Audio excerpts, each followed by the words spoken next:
going to share a little bit about the culture seed. The term culture is used a lot, often when there's a need to improve or change it. The simplest definition of culture is, how do we do things here?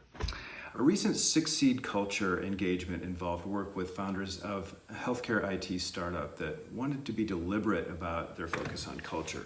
The reason that previously experienced how toxic cultures ate their startup strategy for lunch. And statistically, the majority of IT startups fail within the first year of operation, and they wanted a company culture that it would be something that would be not just framed as a distraction from the real work. They were really serious about it. They wanted measures for culture, and they wanted to ensure that they walked their talk.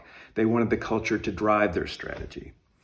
So a culture team was formed and tasked with identifying the most important culture dimensions they needed to leverage. And they identified 3 key culture dimensions that often seem to be at odds with each other. One was individual and team.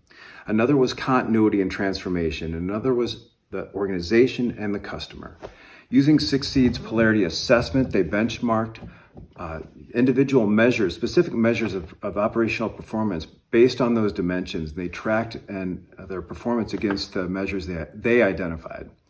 This helped them to navigate the tensions and build the bridge for the critical startup phase to self-sustaining profitability as they walked on it. And this was also a better place to work in the process. So that story highlights an important dimension about culture, and that is that leaders set the tone for how we do things here in the culture.